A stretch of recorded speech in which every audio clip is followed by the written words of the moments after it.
కర్ర అనేది నీకు కొంచెం మంచిగా ఉంటుంది. కరెక్ట్ కదా, పోషిట్ కరెక్ట్ కదా. అది పోషిట్ కరెక్ట్. ఇంకా కొంచెం పెరగాలి. ఇంకా కొంచెం పెరిగిన తర్వాత పెరిగిందనుకో మినిమం ఇది 5 ఫీట్లు 6 ఫీట్లు పెరుగుతుంది గడ్డి. 6 ఫీట్లు పెరుగుతుంది. 6 ఫీట్లు పెరిగితే నీకు ఏంటంటే దాన్ని కోస్తే నీకు చాప్ కట్టర్ వేసి అనుకో, చాప్ కట్టర్లు వేస్తే కూడా దీని పీచు పదార్థం అనేది ఎక్కువ ఉంటుంది నీకు. దాని ద్వారా నీకు పాలు కూడా ఎక్కువ వచ్చే అవకాశం ఉంటుంది. బర్రెలు కూడా కొంచెం మంచిగా తింటాయి దాని ద్వారా.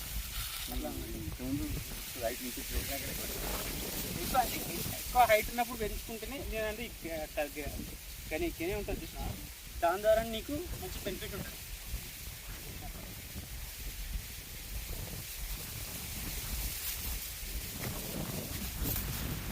మంచిగా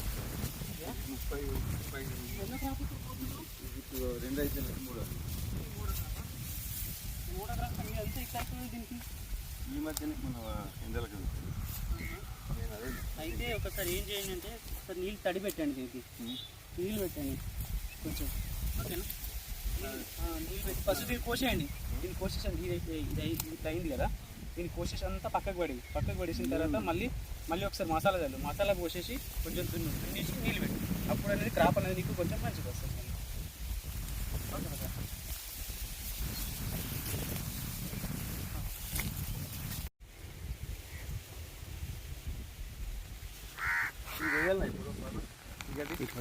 ఏది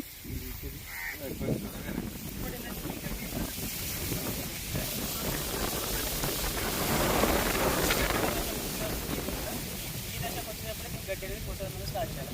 అప్పుడైతే నీకు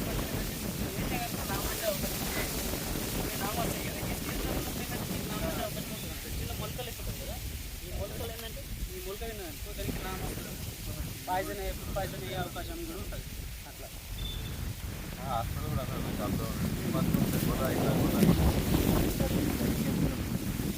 వెళ్ళాలా వెళ్ళినప్పుడు వస్తేనే అంటే కర్ర అనేది అంటే ఏపు దశకు వచ్చింది అన్నట్టు, అంటే కొయ్యడానికి వచ్చింది అన్నట్టు.